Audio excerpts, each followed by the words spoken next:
Welcome to our Trump Briefing Show.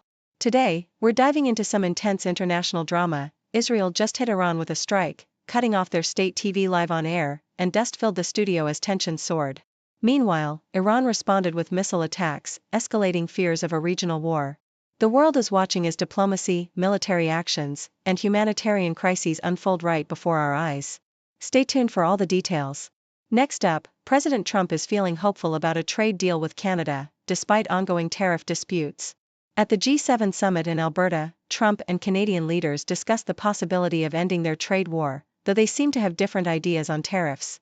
Trump also took a jab at past leaders, but the key takeaway is that negotiations are still in progress, with hopes of reaching an agreement soon. Plus, Ontario's Premier Doug Ford is in Boston, trying to strengthen U.S.-Canada relations amid the trade tensions, emphasizing the importance of friendship between the two nations. And finally, there's big news from the U.S. housing front. Proposed budget cuts could seriously shake up the housing safety net. The Trump administration plans to slash nearly 43% of rental assistance programs, which support over 9 million Americans. Critics warn this could lead to increased homelessness and instability, especially in urban and rural areas. Experts are concerned that these drastic changes may make housing less affordable and threaten the well-being of vulnerable populations. Please continue to watch for all the updates. According to the Toronto Star, the recent escalation of conflict between Israel and Iran has led to dramatic and unprecedented events, including a live Iranian state TV broadcast abruptly ending after an Israeli strike. During this broadcast, dust and debris filled the studio as an explosion was heard, forcing the presenter to hurriedly leave the scene. Israel, having issued warnings to evacuate parts of Tehran, has been conducting targeted strikes on Iranian military sites, prompting Iranian missile attacks on Israel that have resulted in casualties and widespread alarms. Meanwhile, U.S. military assets, such as the USS The Sullivans and USS Arleigh Burke, have played active roles in intercepting Iranian ballistic missiles, highlighting the regional tension and the United States' indirect involvement in defending its interests. The Guardian reports that international diplomacy is fraught with tension as Iran's foreign minister hints at the possibility of U.S. involvement to de-escalate hostilities, emphasizing that a single phone call from Washington could shift the course of the conflict. Meanwhile, Iran has accused Israel of aggression and warned of its own nuclear ambitions, with Israel claiming aerial superiority over Tehran after degrading Iranian air defenses. European leaders, including Germany's Chancellor Friedrich Merz, have expressed support for Israel's right to defend itself and have condemned Iran's nuclear pursuits, while also discussing potential diplomatic measures. Concurrently, countries like Poland and Cyprus are actively evacuating their citizens from the conflict zones, and Russia and Turkey have called for diplomacy, with Erdogan offering to mediate. The situation remains volatile, with the UN warning of a burgeoning food crisis in Gaza and the threat of broader regional instability. The New York Times highlights that the conflict has also reached the political corridors of the United States, where President Trump has declined to specify what would trigger direct U.S. military involvement but continues to pressure Iran regarding its nuclear program. Meanwhile, the U.S. Navy has been engaged in intercepting Iranian missiles, and there are ongoing debates about congressional authorization for military action. The geopolitical landscape is further complicated by the involvement of other nations, with Russia advising its citizens to leave Israel and Iran, and Turkey positioning itself as a mediator. As the G7 summit in Canada begins, world leaders are grappling with the urgent need for diplomatic solutions amid fears of a widening regional war, with economic markets showing signs of cautious optimism as tensions fluctuate.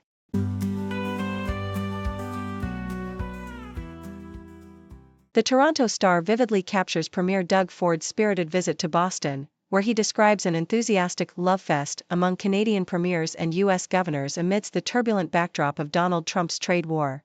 Ford emphasizes the unity and mutual respect shared between the two nations, condemning Trump's tariffs on Canadian steel, aluminum, and autos as insulting to their closest allies. The gathering, involving leaders from Atlantic provinces and New England states, underscores a collective desire to restore harmony and push forward on trade and tourism, with Ford passionately asserting that Canadians love Americans and that the current tensions are solely due to Trump's actions. This diplomatic effort coincides with Ford's media blitz to rally support against tariffs, highlighting the importance of strong cross-border relationships and the shared economic interests that bind them. Yahoo US reports on the Trump family's latest venture into the tech space with the launch of Trump Mobile, a new business initiative announced by Eric Trump from Trump Tower. Trump presents the venture as a means to leverage technology to address societal issues, touting Trump Mobile as a safer, more functional alternative to other smartphones, with customer service based in St. Louis. The product, priced at $499 with unlimited data and international calling, is positioned as a patriotic and innovative addition to the Trump Organization's portfolio, which also includes social media and crypto endeavors. However, this move raises ethical questions about Trump's involvement in personal business dealings, especially given the disclaimer clarifying that Trump Mobile is a licensing deal and not directly operated by the Trump Organization. The story underscores the blending of political branding and personal enterprise, illustrating how Trump's family continues to intertwine business ambitions with their political persona. The Yahoo U.S. article on housing policy reveals the Trump administration's aggressive push to overhaul the federal housing safety net by proposing significant budget cuts and shifting responsibilities to states. The plan, outlined in the upcoming fiscal year 2026 budget request, aims to slash HUD's funding by 44%, including a 43% reduction in rental assistance programs supporting millions of Americans. The proposed move to block grants and time-limited aid is met with concern from housing advocates and local authorities, who warn it could lead to increased homelessness and instability for vulnerable populations. Experts warn that such drastic cuts and decentralization could destabilize the existing housing system, especially impacting low-income families, seniors, and disabled individuals. Landlords and property owners, meanwhile, express apprehension about the transition's potential to disrupt their steady income, emphasizing the need for clarity and stability amid sweeping policy changes. This story highlights the ongoing debate over federal support for affordable housing and the risks of shifting responsibility away from federal oversight.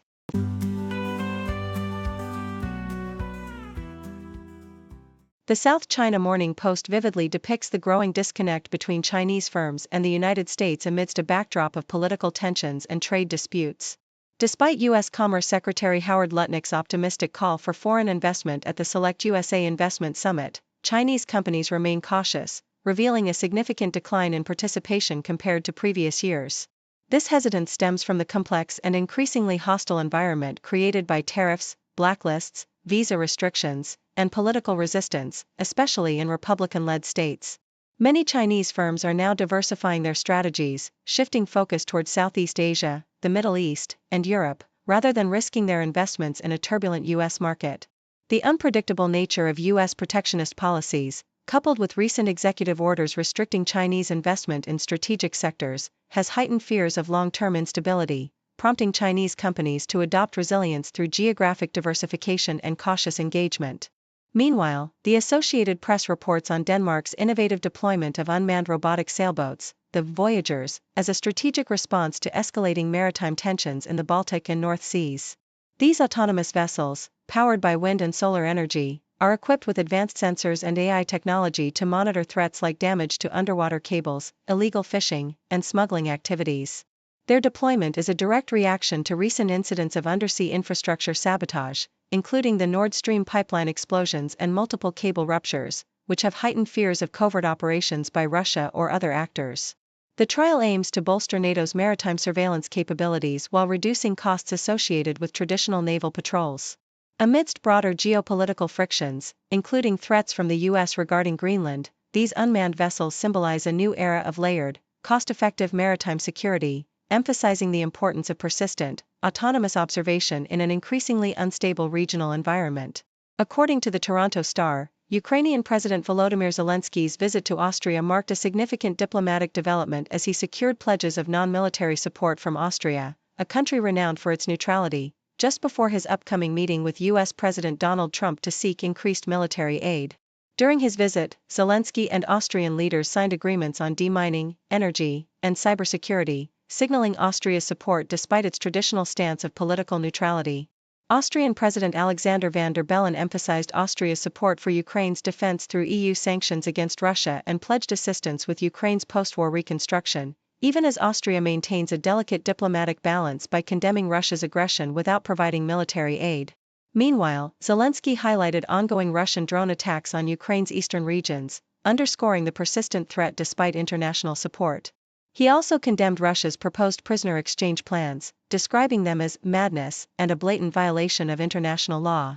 Austria's historical commitment to neutrality, rooted in its post-World War II declaration and Cold War mediating role, continues to influence its cautious approach to the Ukraine conflict, balancing humanitarian aid with diplomatic ties to Moscow, even as it condemns Russia's invasion and supports EU sanctions. Thank you for tuning in. The content above showcases the latest briefing reports and analytical synopses, thoughtfully curated by the 6Do team. These insights stem from a wide array of reputable media outlets, think tanks, government sources, and specialized experts worldwide. We encourage you to explore these sources for a comprehensive perspective. Keep in mind that while the content may not always align with the official standpoint of 6Do Brief, it's not meant to be taken as absolute directives for decision-making. Comprising seasoned media professionals, learned scholars, and accomplished scientists, the 6Do team embodies a trailblazing, fully independent media entity. To customize 6Do Brief to meet your professional needs, you have the option to subscribe to a diverse array of briefings on our website, 6dobrief.com. Regardless of your location, you can conveniently receive 6Do Brief via email. News breaks, buzz the ground, stories spit, walls come down. Voices merge in the sound, faces mix in the crowd.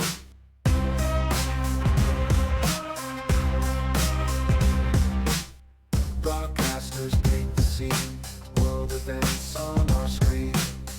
Every link a different theme, words collide in the stream. 6 degrees connect the dots, background stories more than us. Hear the voices rise aloft, truth unveils in every spot.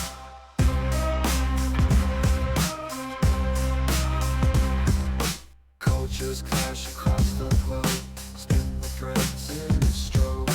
Every story wears a robe, truth and lies in their code. Journalistic real deep, secrets that they don't sleep.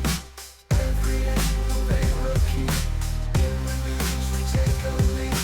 New perspectives day by day, hidden truths come to play. In the background shades of gray, every story finds its way.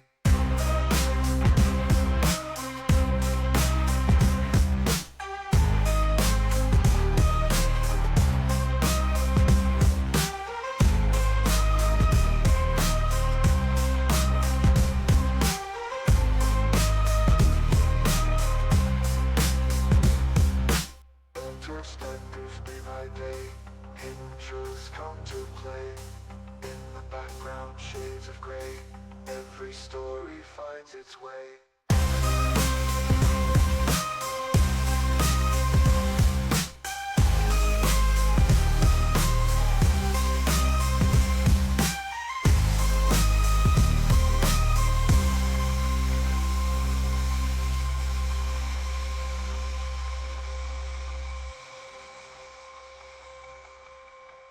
Cultures, I go, what really or do not, what enough to be you, everything and ever, what enough and after, what enough and after, what enough and after, nothing, nothing, nothing, nothing, nothing, nothing, nothing, nothing, nothing, nothing, nothing, nothing, nothing, nothing, nothing, nothing.